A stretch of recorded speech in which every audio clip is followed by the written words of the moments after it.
The Square Ball Podcast.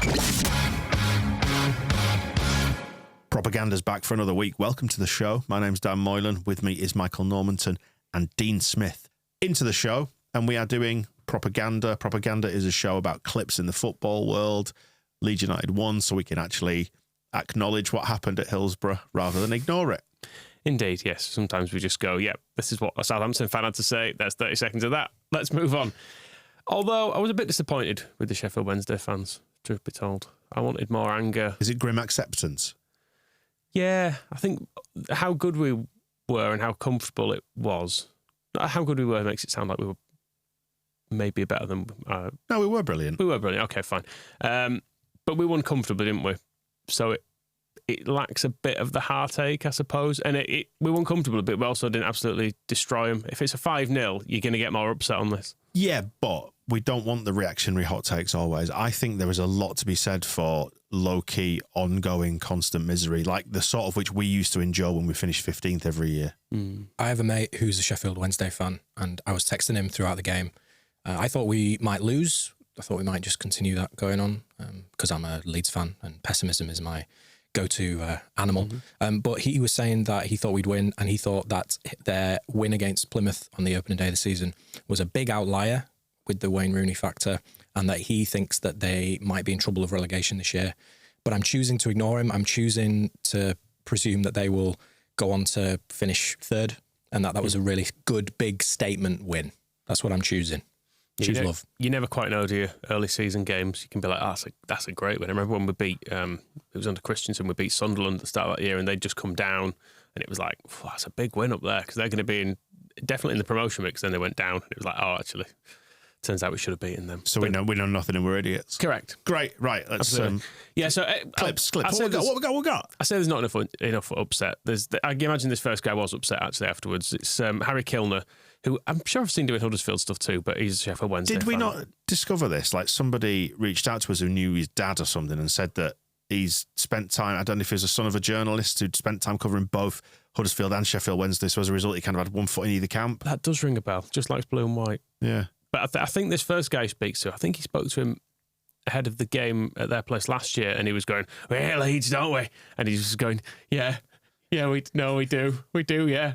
So I think it's the same guy, potentially. And this is the drunk man giving his pre-match prediction. Right, brother. 3-1, Wednesday. We all hate Leeds Scum. As soon as Wednesday score third, I'm on pitch. Me and Chris. Wednesday and Graham Davis, listen. Yeah. When Wednesday score third, we're all on pitch. Oh, bless him. And on it goes. The sleeper hit in that was the siren in the background of the first tiny bit, just creeping in. Friday night under the lights in Hillsborough, there's always going to be police around. Yeah. There's a nice little standoff on the video, which doesn't come across in an audio format, where there's just two groups of fans like going, come on, but there's police in the middle. They know nothing's going to happen. Yeah. It's very near the stadium. There's police. No one wants to get arrested, do they? Not really. Apart from that guy who wants to get on the pitch after the third goal went in, but sadly... That is a criminal offence, Michael. It is a criminal offence, you're right. Yeah. Pictures for the players. Yeah. For goodness sake, everyone. How many beers would you have to be stood 20 yards away from opposition fans and be going, come on then? How many beers is that for you guys? Can of shandy. I've never been a big... I'm so aggressive. I've never been a big offerer out, because I think when people do that pointing outside bit, I go, oh, see you outside then, yeah? See you outside. It's all very well doing that, but I think, yeah, but what if they actually find me? I was going to say, I don't think I would, just in case they went, okay, let's do this. Oh, it really hurt. Why wait for me? Let's rumble. Oh, dear me. Soft as shit. Right, next. Anyway, this is Harry Kilner, and he's behind the goal that Aronson scores into, and you can hear it's nice to hear this playing out, because Nonso's already getting booed because I think he's gone down and they weren't happy about it. Then you hear the little cheer when Joseph's tackled, and then the upset.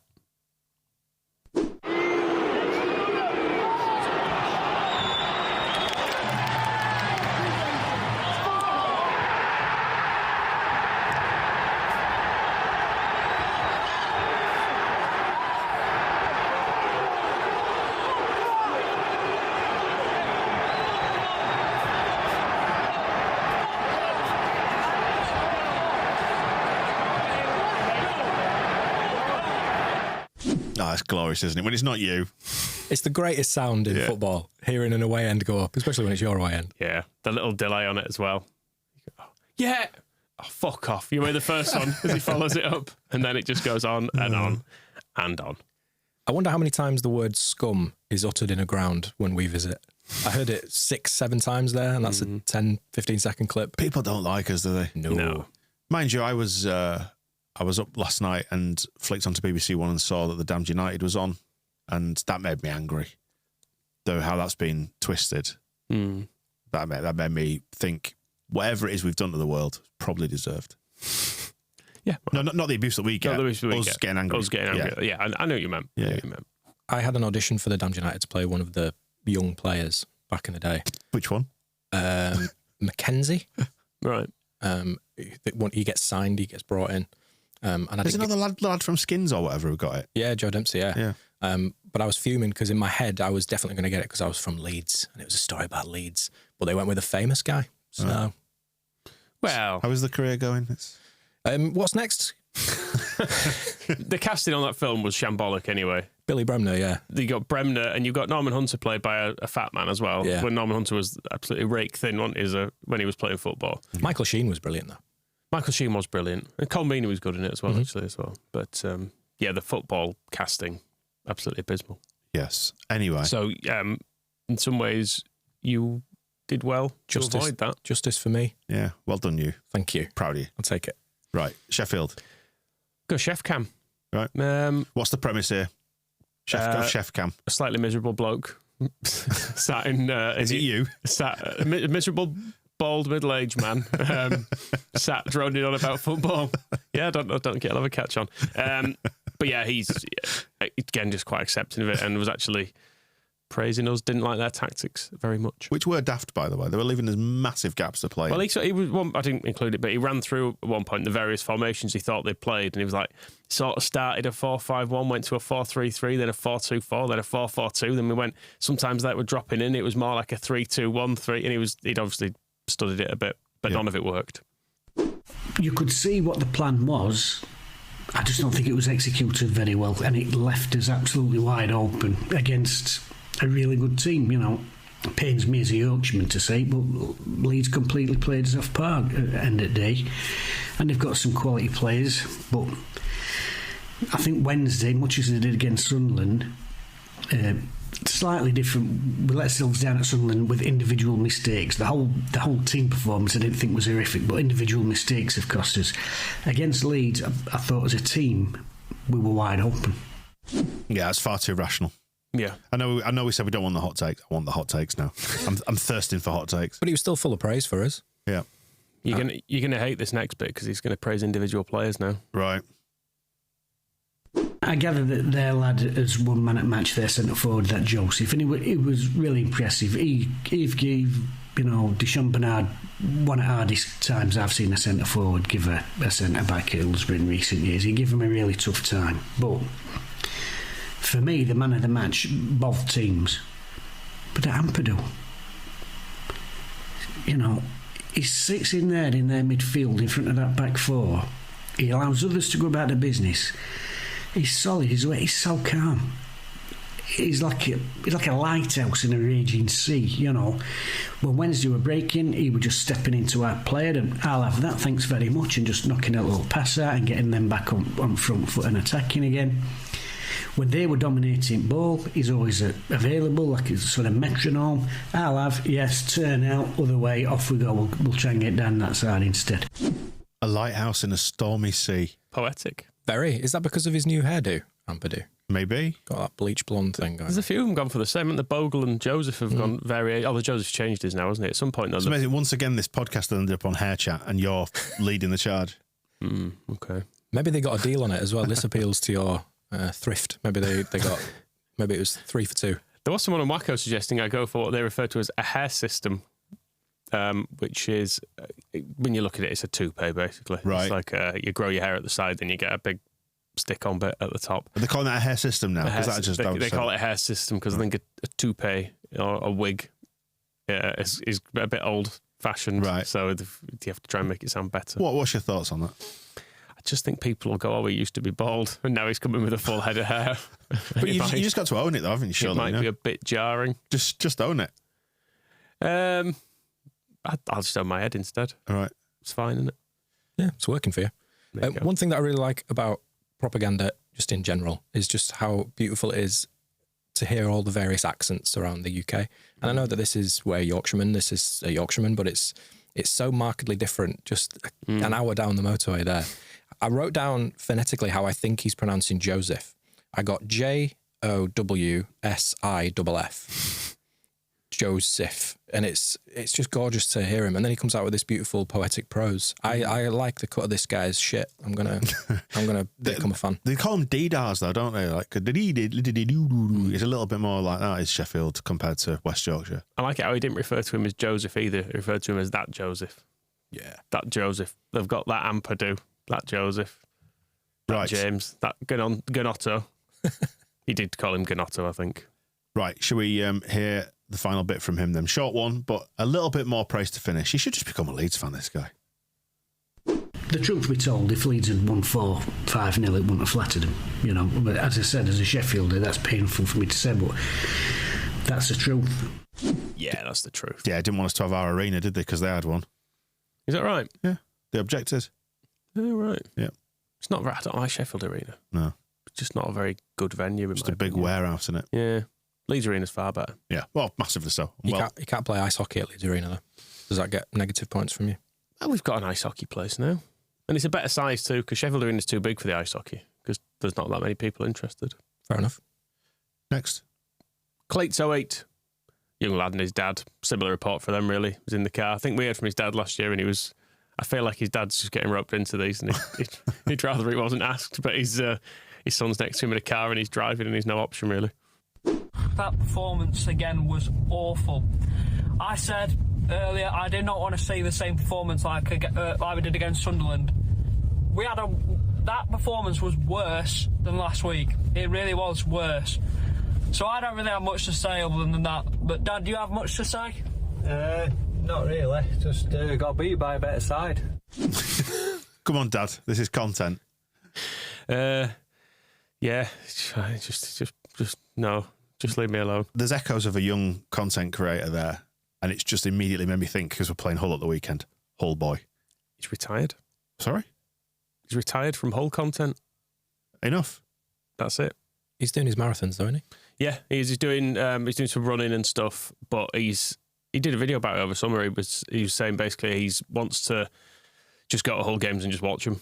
Fair enough. And like enjoy himself rather than have to film. And I think they've brought in some EFL have started really cracking down on people filming actual games as well. Right. So you have to film yourself in the stand rather than you're not allowed to. They don't want you filming the match day action. Copyright stuff. Material.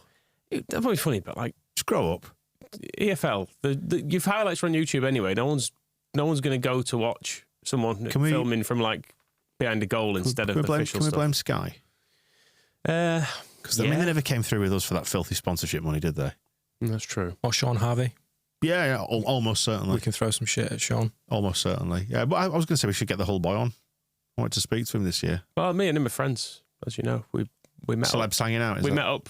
Well, I mean, I bumped into him at a bus stop, but it was a meet-up of sorts. Yeah. Hugged him. That was nice. Yeah. And he's doing loads of really aspirational, inspirational stuff around mental health and running and stuff. I follow him on Twitter, X, whatever that place is called now. And I like the cut of his jib. Yeah. And he's been doing loads of running over summer, hasn't he? Yeah, he ran round the Olympic Stadium in Berlin 26 times before the final at the Euros. Something to do, isn't it? It is something to do. No, you're right. You're right. Next. Stick on Wednesday. We're nearly through with this lot. Don't worry. You said that with like an air of resignation, like they were getting one over on us, but they're all just praising us. Yeah, I know. Should we hear some more? This is Wednesday Till I Die, which is a podcast stroke YouTube channel. I mean, Leeds United, Yorkshire rivalries aside, are a side that are levels above us. That was proved not only in terms of the points totals of the two teams last year and where they finished, but also in terms of the players and the squads. And I actually went into yesterday quite optimistic in terms of thinking this was a good time to play them. And actually, it turned out the exact opposite, because they were completely fired up by what had been a really difficult and rocky start for them. A lot of criticism coming their way from both fans in the perspective of ownerships, people questioning the manager. And ran into a Sheffield Wednesday side that they took full advantage of. And I think that is important to say how good Leeds were yesterday, because they legitimately were a really, really good side. We'll go on to talk a lot about ourselves this evening. I do also think it's worth giving credit where credit is due in terms of they were. I personally thought, I know the scoreline didn't reflect it, I personally thought they were far better than Sunderland, who we'd played the week before. I look forward to losing to Sunderland when we play them. In that case, well, Sunderland are top of the league, aren't they? Are they? I've not looked at it. They've won all 3 games. Anyway. Yeah, they beat Burnley this weekend 1-0. Mm-hmm. Is it Regis Lebris who's their new manager? Say that again. Regis Lebris. Something like that. But they've sold their best player. Burnley is selling all their players, whereas we have got one step ahead of them and already done it. We are now buying our best players. Yeah, think about it. We sold ours early. Good. Long game. Where are we? Oh, we're 6th. We're in the playoff positions. We're only 4 points off the top. Stop the count. Oh, good. I mean, no. Do you want to be the playoffs? Well, it's better than I thought we'd be this time last week. Getting in the playoffs in 6th does feel better than getting in the playoffs in 3rd. Yeah, 100%. Who are we playing in? Who's in 3rd at the moment? Who have we got in the first leg? Blackburn Rovers. Oh, we'll do them over 2 legs. Yeah. And then who's in the final? West Brom Burnley. Ooh, I don't want either of them. Nah. All right, let's keep the season going then. Let's just win it and try to. Well, we've got mid-table strugglers Hull at the weekend, who are only on 3 points compared to our 5. Right. So fair enough. It's all to play for, lads. It's all to play for. I'll tell you what, though, it's really nice to do a propaganda and everyone's just being really nice about us. I know you missed the hot takes and the ranting and raving, but this has given me loads of confidence, which I didn't know I needed. I feel 10 foot tall. It's mad, isn't it? How a week ago we were all dead sad. And now we've signed one player who we've not seen and won one game 2-0. Well, and everyone's like, let me say this, Michael Normanton. Last night I edited the members show that we did with Chris Mack, and we were in the process of formulating plans for a Phoenix club on that show because we'd had enough. Yeah. But it was recorded, I think it was last Wednesday, I was going to say. So we were making signings. And everyone was sad, and we hadn't beaten Wednesday yet. And I listened to it last night as I was editing it, obviously. I just went, lads, come on, you silly sods. But we were up at South Leeds Stadium, trying to get Bielsa to invest and be manager, pulling Tony DeRigo out of retirement to play left back for our Phoenix club, playing in places like Matlock and Leek for away. I still quite like it. The sound Still of is very appealing, but I will say the tone now and how good we all feel, just because they've just dangled one little shiny bauble in front of us. We know there are more coming in, and we got 3 points. We're pathetic, aren't we? We don't know there are more. Do we not? Well, no. So I hear. Until they're here. Yeah, until they're here. True enough. Right, where are we going next? Are we departing from Sheffield? Speaking of departing, let's go to a train station. Shall we? Some Everton fans there, greeting their players. Yeah, this clip was doing the rounds over the weekend, and This is the lead into some further Everton clips. I know that you keep tabs on the mums. I do. One of your roles. Actually, it's on your job description, isn't it? Head mum. Mum tracker. Yeah, head tracker feels like quite a loaded term. All right, mum. Observer. Yep. Yeah, because observing can be fine. But you get like election observers and stuff, don't you? We go to check if they think things are being done fairly and stuff. That's all I'm doing. But do you remember there was that clip of Jackie's mum in the away end at Burnley when they won there last season, and she was bad-mouthing Leeds, and I think Jack Harrison has since defended her. Be interesting to know what she thinks about what's happened here to our precious boy.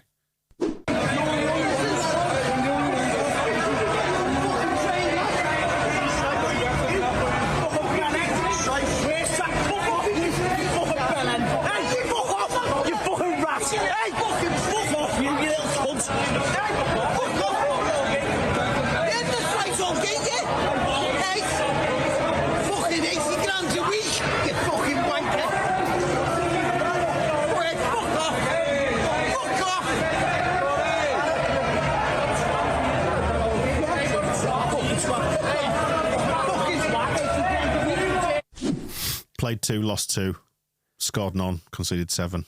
It ain't great. No, it's good, isn't it? It's about time. Like I said, I'm bitter enough about the way that our last few years have unfolded and their financial shenanigans that I'm happy for them if they are to go down in their final season at Goodison. It's bitter. It's pathetic. I'm too old for it, but here I am.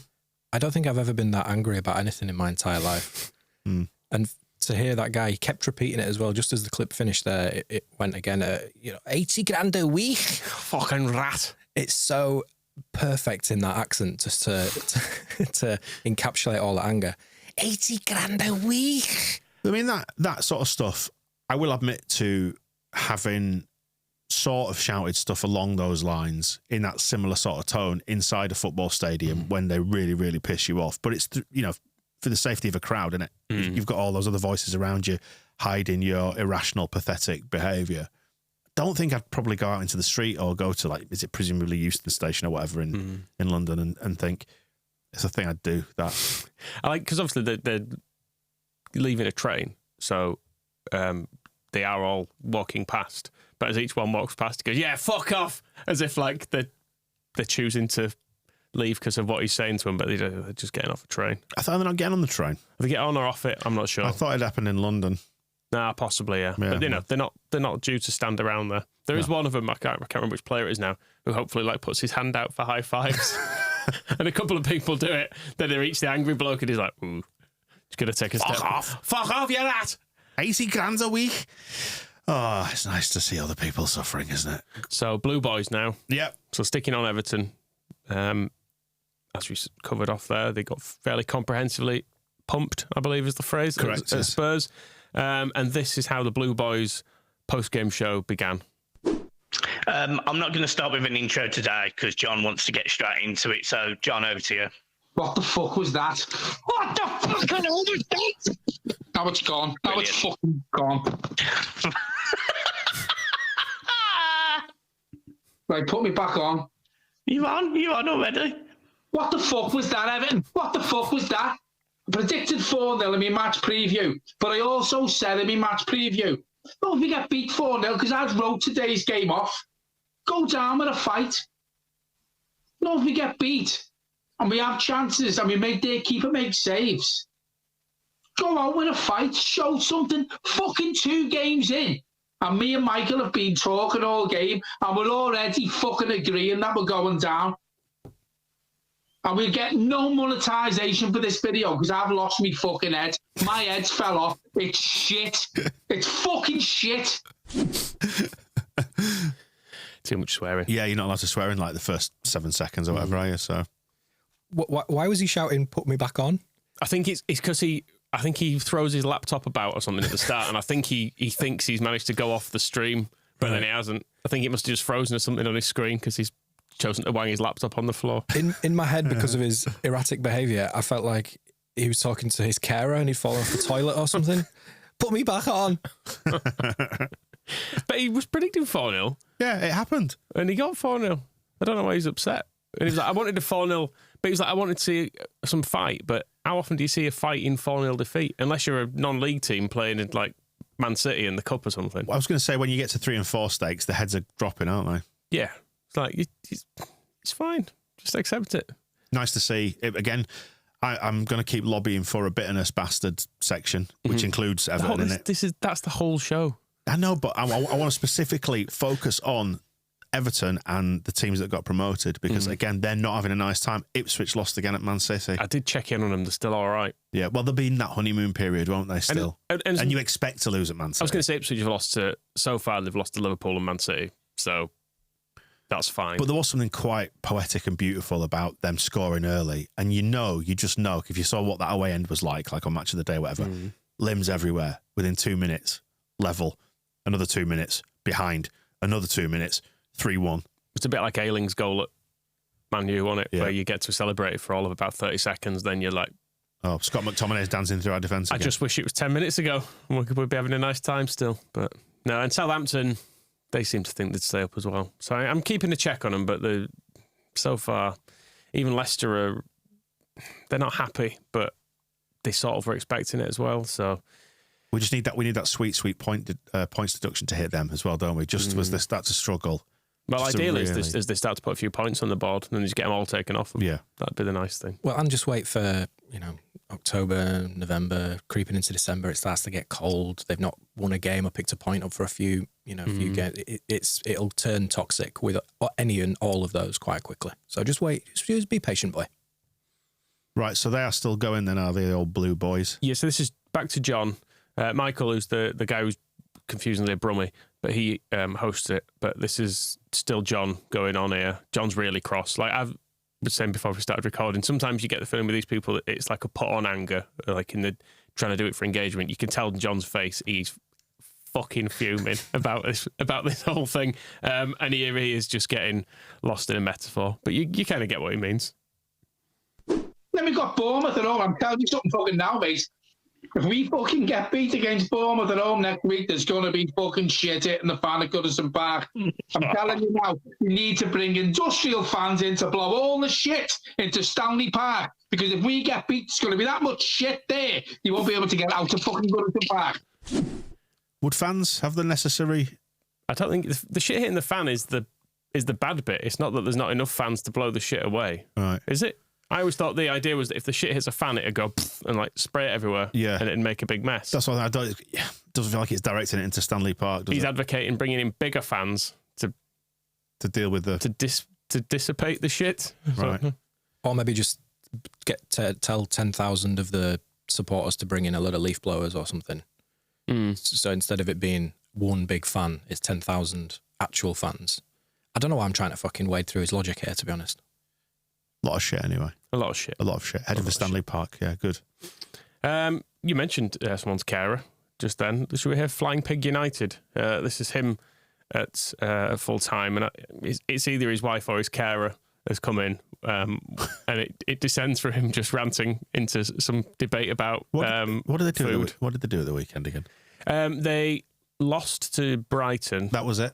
They were losing, drawing, thought they were leading, which was very funny when that, lost in injury time. When that got chalked off, will say, made me feel very sad watching Jorginho come on and look quite capable, and also running off happy with the winning goal. Well, that's obviously because he's a big Leeds fan, and he was happy to have beaten Man U, probably. There you go, we've been done. We've been bested, we've been beaten, and it's same old fucking shite as before. Ten Hag getting rained on here. Shat on proverbially by the seagulls. At the Amex, yet again. It just gives you that absolute kick in the bollocks confidence-wise that you do not need at the start of a campaign. Shite. What's up, Mrs. P? No, I'm not opening a fucking tin right now. Are you joking? I'm doing it. Are you actually kidding me right now? You've asked me to come down and do it. I'll forget the beans. Forget the beans. Forget the beans. Why do we need beans with this anyway? Who has beans and pizza? You mad? I like beans, not beans and pizza. You normally like. Just give me the bloody tin, love. You normally give me the bloody tin. I'll open it. All right. A super chat. I'll open it. Give my fucking chance to take some aggression out on someone. Open the fucking tin, mate. I'll open it by chucking it against the fucking wall. How's that? We've literally been pumped and dumped here again by the Brighton shithouse seagulls, man. You know, we were saying, remember, in the office this week, Michael, that you felt you'd probably been just a little bit short and a little bit moody at home because of Leeds, and you hadn't realised until after we'd won a game and the pressure had been lifted that you were perhaps not, you were being a bit suboptimal at home. Yeah. I was like, yeah, do you know what? You're probably right. I like to pretend this stuff doesn't affect me, but it does a little bit. Now, imagine being married to that. Yeah, no, strange, isn't it? Matt is in his shed shouting about beans. I mean, beans and pizza is weird. If that's what was being proposed, I will say that much. Yeah, or beans on pizza is even stranger. Although that was a thing. I remember that being the Heinz Beans pizza. But I mean, it's a good, you could dip, but I think she should get out of there. You think so? Was it a cry for help? Is what I would say, because I mean, he's not. She's not with him for his looks, right? Is what I'm also saying as well. I think he sounds like a wannabe garage DJ on Radio 6. He had a little bit of that about him. It's true that, yeah. I mean, we were talking before about performative stuff. He's like, and he has to break character a little bit there, doesn't he? Tiny bit, just to do the beans. Yeah. But then he remembers and slips back into it. What are we doing with beans on the pizza? Yeah, very good. I did radio, and some of them did sound like that. Yeah, absolutely. It's true. Next. Finish on a bit of Webby and O'Neill. Yeah. There's no Webby on this one. It's just O'Neill. It's O'Neill, and I think O'Neill. Well, I want to get to the Trade Descriptions Act then, Michael. Sorry, that's how you do it. That's how you do it. Thanks, man. Crushed it. O'Neill Jr. Right. They're doing a watch along, which they don't normally do, as far as I can tell. I've certainly not come across these before. There are lots of mic clipping issues on this. So it's a bit shouty then, is it? Yeah, so basically when mic clipping, when you get a bit noisy, it kind of cuts it, doesn't it? It goes, yeah. Yeah. It's designed so it doesn't like burst your eardrums. Buy some compressors. We've got them, so if we shout, it quietens us down. Exactly. I guess normally they're not doing the shouting if it's the setup they have for normal shows, but then they're doing watch-alongs and it gets a bit more yelly. So should we hear some upset? This is the Brighton opener when Harry Maguire is doing Harry Maguire things. It's livening up this game now. Just after half an hour mark. Here we go. Ball in. Harry Maguire let it go right across his fucking defence. Why is he letting it go through the fucking idiot? You are a complaint, a fucking idiot. There was no fucking danger. There was no danger. Why did you let it go, Maguire? I'm telling you, I don't understand it. Why is the keeper or Maguire, one of them, not coming out and just making sure one of them gets it? Just fucking clean it. You stood there and let it go. No one else to blame but you. Now let's look at this again. No. It's easy. It's easy. Fucking clear it. That's your job as a centre-half in the box. What? You cleared it. You put your foot through it. You give it a have it. End of. We're 1-0 down. There's no way. Fucking. Actually, the clipping made that, so I'll leave the compressors. Do you know there was a really, really bleak quality to that as it got quite echoey at one point?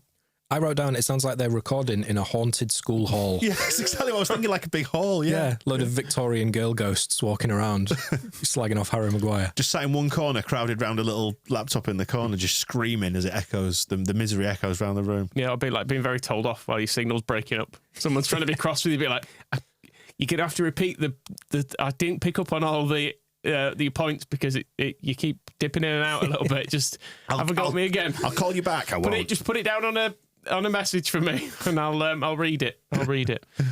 But thankfully, that's not the end of the upset. Right, there's more. So Scum's disallowed goal is what we'll hear next, and it was offside in slightly weird circumstances, but you get to hear a slightly different form of upset here. You said it. He said it. Go on. Go on. Loved it. Oh, it's offside. No, it's not. Fuck off, Milner. Oh, the overlap there. No way is he offside. What, they're moaning about offside? No way is that's he not offside. Good football. That's great football. Great football. It's not offside. No, surely not. Springs it out deep with Casemiro, Bruno. Well onside. Well onside. Come on. Go on. Brilliant move. Yeah. Brilliant move. Oh, well onside. Go on. Go on. Oh, no. Oh, the rule book's going to come out here. Don't tell me that fucking rule book. Yeah. That's a joke. You got to watch that rule book. Sense there. Don't tell me that. Don't start that fucking bollocks. I'm embarrassed. I tell you something now, right? I'm embarrassed for football. That is an absolute disgrace. It's an embarrassment. This is what it's come down to now. People getting involved in something stupid like this. I'm embarrassed for officials. I'm embarrassed for the people saying anything and saying, oh, yeah, it's chalked off. That's the rules. This is what football's come to. I tell you what, utter shambles. How can you have any complaints? The rule book is the rules. It's the rules. I see. You can prove anything with rules. Yeah, it's just he is offside, undeniably offside. What they're doing, making evidence-based decisions. Unbelievable. I mean, I hate VAR, but that was a really good use of it. It's funny how it's going, oh, that's just embarrassing. That's sad. I'm actually... we should all be upset about this, actually. We're not the victims here. Everybody is. I'm sure if you ask any football fan, they'll say they don't think the people are laughing, are they? All right. Yeah. But it's still... If you think this is good, then you're wrong. That said, I also understand it. Yeah, because if that's you, I hate this. I hate the fact that this has happened. This is not what it is. It's grown men screaming into the void. This is not fair. Do you remember when which we'd obviously never do? We got a goal disallowed at West Ham because it hit click on the line. Do you remember this? Yeah. But we were already winning. It was to make it 4-2, I think. And I'm sure you guys would have covered this off in the same way. Like, come on, it's not in the spirit of the thing. Yeah. But when it's them, it's great. Yeah. And the best part of that video, or that clip rather, was the turning point. They were up here, and then there was the tiniest gap. Oh no! Oh no! He's well onside. He's well onside. Oh no! Oh no! The rule book. Yeah, it's like the worst one for us was the Bamford one where you saw the freeze frame and you were like, "Yes, he's onside." You know, the one at Palace. Yeah, with a point. Where but because his sleeve of his shirt was beyond the defenders, and he was like, "Oh, that isn't fair." But that actually wasn't fair. Whereas this was fair. Right. And also the thing is, you've got years of decisions that have gone for Man United, which the university now has to right. Yeah. Over the course of the next 50 years, we'll say. For the rest of our natural lives, hopefully. Hope so. Yes. Yeah. Anyway, should we finish on the Brighton winner? Oh, let's. Back into it, obviously where we could have been 2-1 up with that ruled decision for. Oh God, it's come out to the edge of the box. Brighton, good.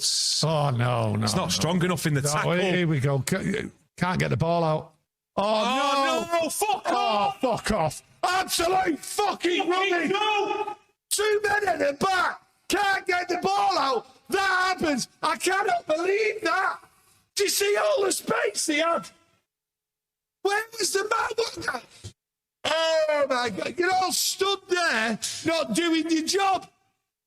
The fucking tackle on the edge of the box. What I see who it was. Job. He went in like he was a fucking piece of paper, and then just turned round and watched the player float the ball back into the box while they were stood there like fucking mannequins.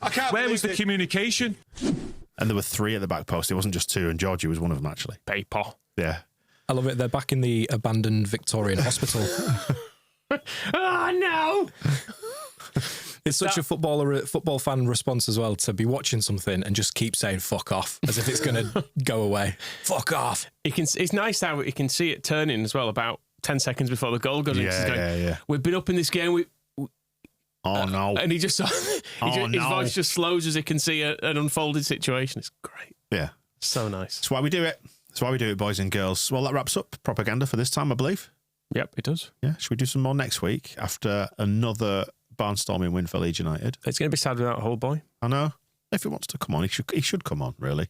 Because we know that he loves Leeds anyway. Of course he does. So, we'll catch you next week with more propaganda. Look out for other stuff coming this week. Weekly show with the roundup, heroes, villains, all that stuff on the way in your feed. We'll see you soon. The Square Ball Podcast.